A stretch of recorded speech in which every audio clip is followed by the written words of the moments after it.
Now, KOAT, Action 7 News live at 10. Coverage you can count on. A person repeatedly arrested, accused of assault, and hospitalized after threatening to commit suicide. Then they apply to be a police officer to protect you and your family. Do you think they should be hired? Shockingly, someone was. Tonight, Target 7's Nancy Laughlin uncovers the story of a woman who had more than a dozen run-ins with law enforcement before she was handed a gun and a badge and became a police officer. Do you think somebody screwed up in this case? I think in hindsight it's obvious somebody screwed up. Sky 7 flies overhead as a suicidal woman threatens to kill herself and shuts down traffic in a tense standoff. The woman was taken into custody by police, who quickly realized she had a lengthy record of violent run-ins with the law. Even more surprising, she used to be a police officer, trained to carry a gun and a badge. Not only do the reports from what I see have glaring red flags, but these are screaming sirens. Nick Backus is a former top cop as the head of the New Mexico Department of Public Safety. What we showed him about former police officer Valerie Palumbi shocked him. The last place this individual should be is in a police department. For 2 years, Valerie Palumbi wore a Roswell police uniform. Documents show in 2015, deputies were called to then-Officer Palumbi's house. When they got there, records show she grabbed a gun, fired several shots, and pointed the gun at a deputy. She eventually pled guilty to 3 counts of negligent use of a deadly weapon and lost her job. But Target 7 learned her criminal history started long before she pointed a gun at that deputy. Upset. Disturbing. For my entire community and my agency. Documents obtained by Target 7 show before she was hired by the Roswell Police Department, Albuquerque police officers interacted with Palumbi 8 times because of reports she was suicidal and potentially homicidal. Reports show at least 6 times she was sent to hospitals for mental and psychiatric evaluations, even a suicide attempt. What else we discovered? Palumbi was living in a group home for people with psychiatric disorders just 3 years before she went to Roswell and applied to be a police officer. Did you know about any of this until I told you? No, that's why we're here. Roswell Police Chief Philip Smith tells me Palumbi was a correctional officer before they hired her as a cop in 2014. He says when she applied, the department did not conduct their own background check on Palumbi. Instead, they hired someone else to do it. He missed some material. He may have misinterpreted material. The police department says the background check they received included only a summary of police reports involving Palumbi. Because corrections officers work inside jails, they're often named in police reports. But these reports don't mention Palumbi's job at the jail. Within minutes of reading them, it is clear she's living at a group home for people with psychiatric disorders and possibly threatening to hurt others and herself. But no one else at the Roswell Police Department read the reports I did. So Palumbi was hired and headed to the New Mexico Law Enforcement Academy for training. Oh, I think it's clearly disturbing. I think the things that you brought up indicate that there was clearly a lack of understanding of her full background. Stephen Marshall is the head of the New Mexico Law Enforcement Academy. He was not in charge of the academy when Valerie Palumbi walked through these doors to get her certification in June 2014. She had passed the physical, a psychological certification that said she passed the psychological exam without reservation.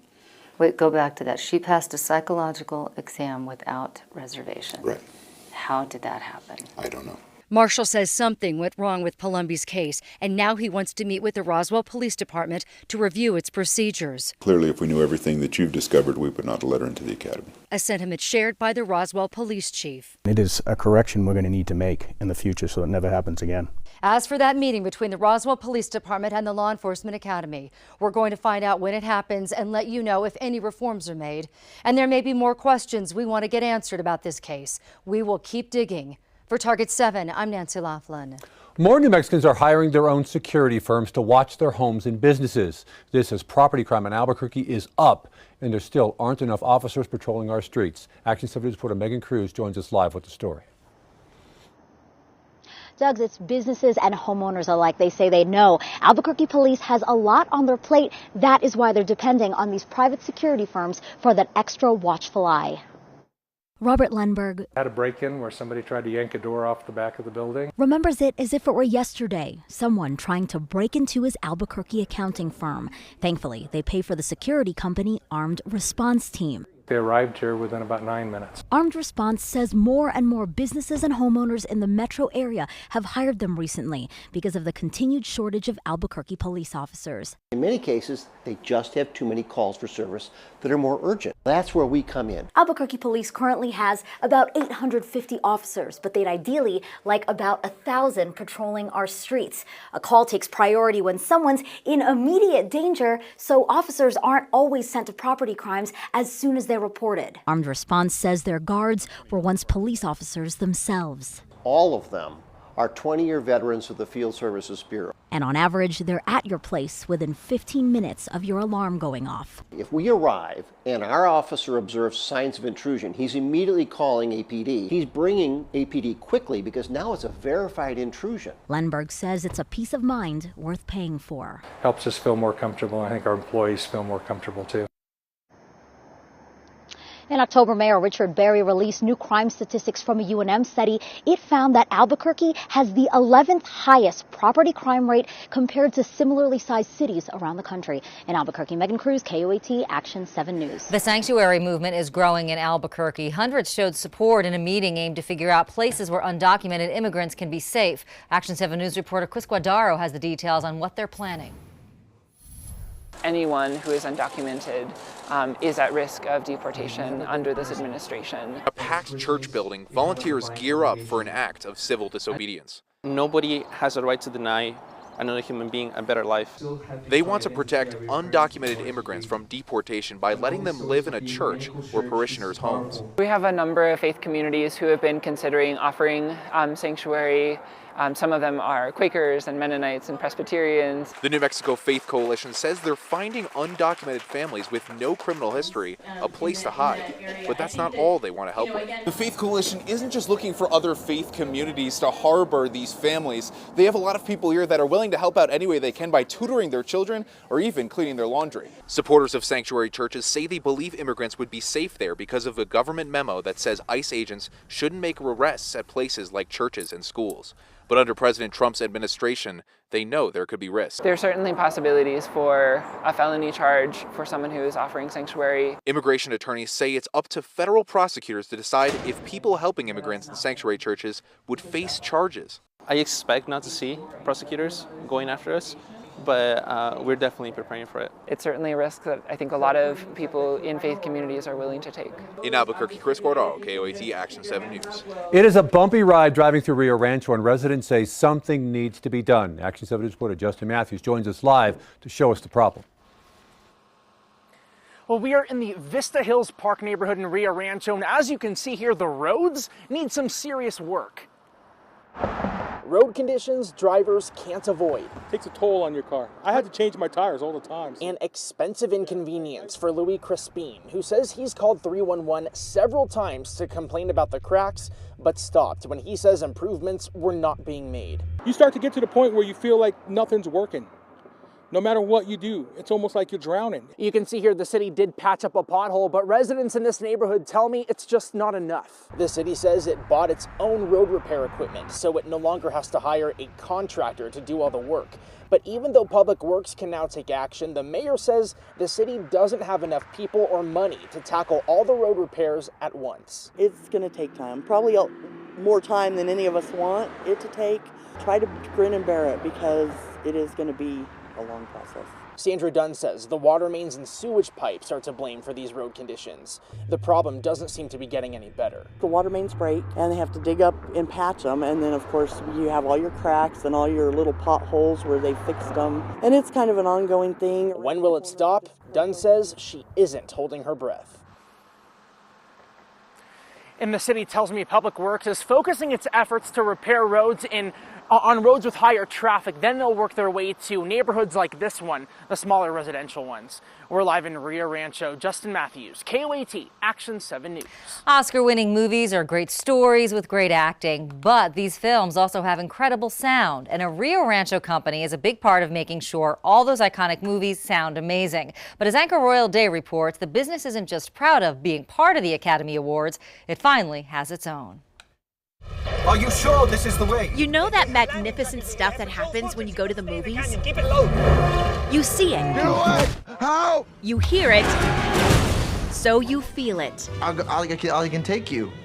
Okay. There's a good chance Lectrosonics is behind that experience. We're the best kept secret in New Mexico. Gordon Moore is the president of the Rio Rancho Company. You may not know Lectrosonics by name, but your senses know their equipment well. Literally thousands of films and television productions have been using it. We've really changed the way people do audio on a set. Most of tonight's Best Sound Oscar nominees use Lectrosonics digital hybrid wireless microphones. If you go on a movie set, you'll ask, is anybody here know where Rio Rancho is? The sound guys will raise their hands and they'll tell you that's where the mothership is. This company's helped directors win Academy Awards for years. Finally, they have their own. It's not that I think of our product as anything but the best, but I'm just not used to seeing awards go to this kind of category. Yeah, so that was amazing. David Thomas, David Bundy, and Lawrence Fisher won a 2017 Academy Award for Technical Achievement. But as you can see here, Thomas describes their mics as the holy grail of systems because it's wireless, but transmits sound like it's wired in. This wireless microphone system has incredible range and can transmit a signal at least the length of 3 football fields. This gives directors the power to pull off incredible stunts with incredible sound. Oh, what a day! Like these chase scenes in Oscar-winning Mad Max Fury Road. They got huge range. City of stars.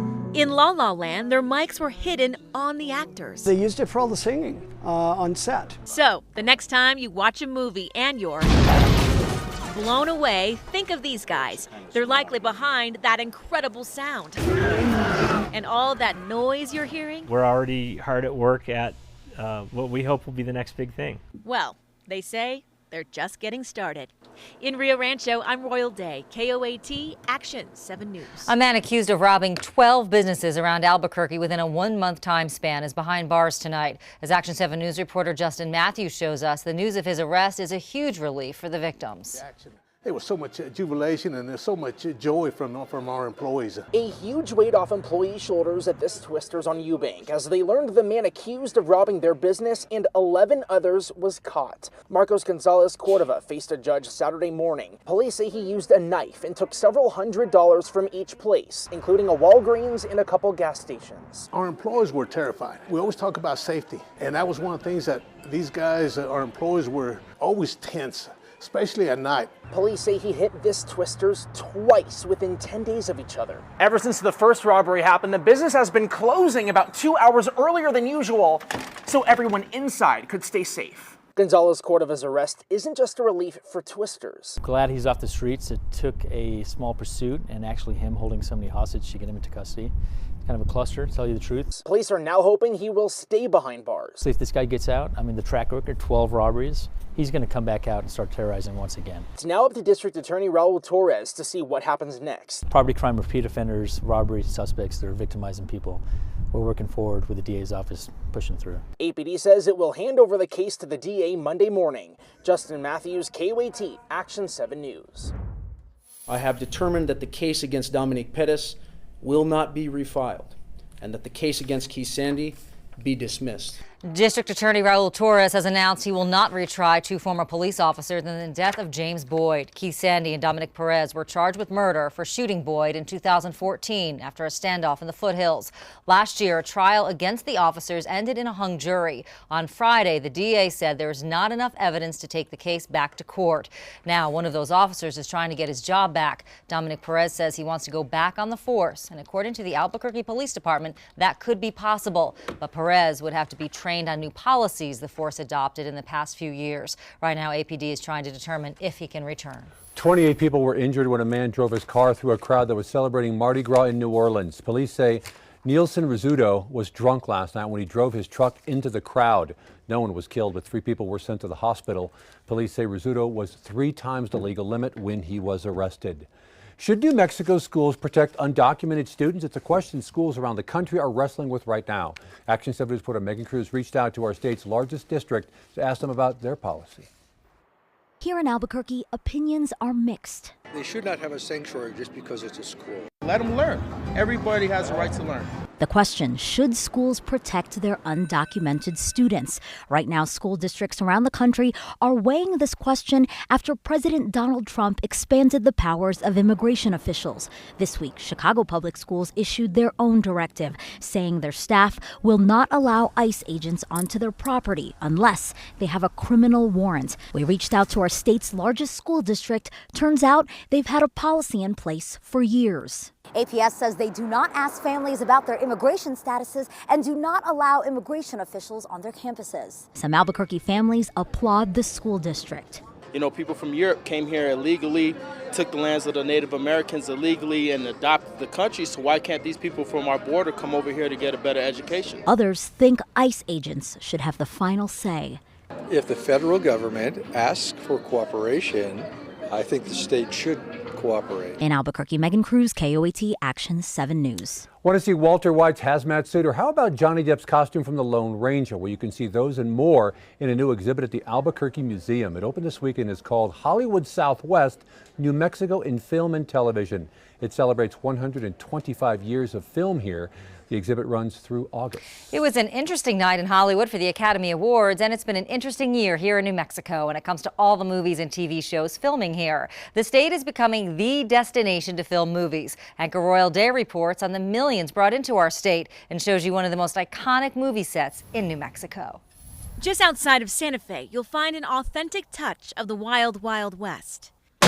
They look like the old western towns back in the 1800s. And this is what this is a pioneer town, 1800s. Imogene Hughes is the owner of Bonanza Creek Ranch and says this is where it all began. This really is where the filming started. So many iconic TV shows and films use this place. Everybody likes this town. Silverado, Lonesome Dove, Young Guns. You'll see these dusty roads in all of them. This town isn't used for just filming movies anymore. Recently, it was used to pull off an incredible stunt.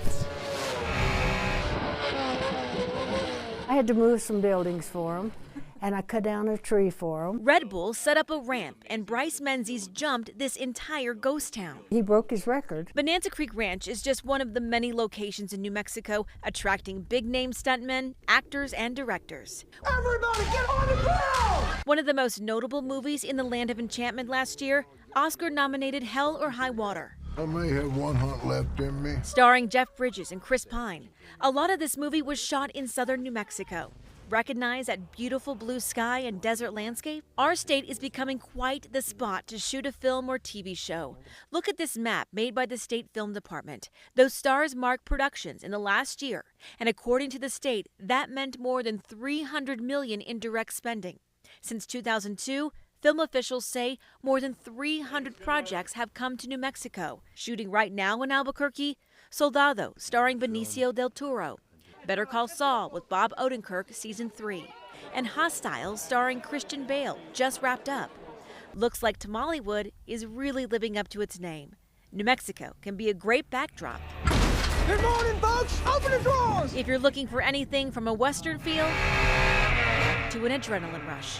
Royal Day, KOAT, Action 7 News. A New Mexico Congresswoman met with some of you this weekend to hear what you think about President Trump. Yesterday, Michelle Lujan Grisham hosted her largest town hall. Many New Mexicans say they're worried about issues like immigration, but Lujan Grisham told them she will work for change. And then we all want to know that the rules are fair and transparent. And I'm going to look at every piece of legislation with that lens and see what we can do to protect New Mexicans. More than 600 people attended. President Donald Trump wants to hire more Border Patrol agents, but we found out the agency is already struggling to fill positions that have been open since before he took office. We sent Action 7 News reporter Sandra Ramirez to the border to find out why it is so hard to find new agents. It's a tough job. It takes a special kind of person to want to be in law enforcement. But someone has to do it. You have to understand the fact that you may have to give up your life for someone else's. Stuart Harris is the vice president of the Border Patrol Union in El Paso. He says the problem is hiring enough people to protect our nation's borders. We have less agents working the border this month than we did last month. and the same is going to be true next month. Harris says a congressional mandate requires the agency to have 21,700 Border Patrol agents. He says the agency, though, is short right now by about 1,500 agents. You're in the ballpark. Border Patrol agents, along with Customs and Border Protection officers, go to campuses like the University of New Mexico looking for new recruits. The interest is always really high.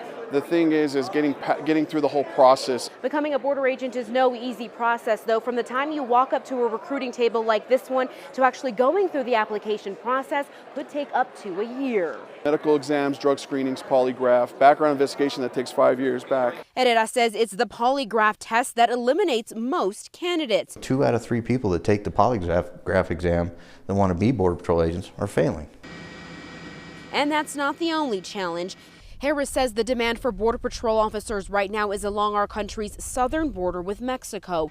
And sometimes people just don't want to live in those small towns along the border, like Lordsburg or Columbus, for example. The lifestyle outside of work might be something that could destroy marriage. Adding to those challenges is that police agencies in our state and across the country are having a hard time hiring the manpower they need. You look at what's happened over the last few months, few years, it's been a war on law enforcement. Harris says all of these factors are working against the agency's goal of hiring the 1,500 officers they need and now the extra 5,000 agents President Trump wants. I'm Sandra Ramirez, KOAT Action 7 News. You do not have to be bilingual to apply, but if you're accepted and make it to the Border Patrol Academy, you may have to take an 8-week Spanish class.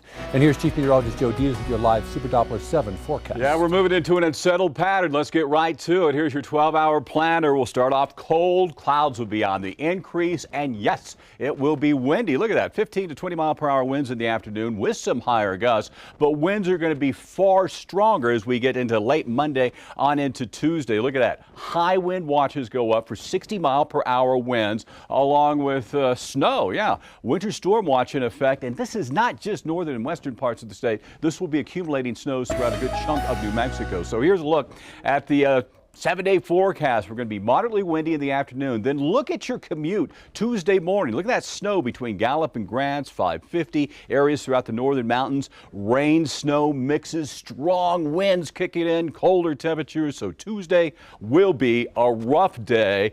A cold start for your Wednesday, and then as we get into the afternoon, boy, I tell you what, we are back on a warming trend toward the upcoming weekend. So some rough weather toward Tuesday, but boy, it really turns around thereafter. All right, then, warm. Yeah. Thanks, Joe. We'll be right back.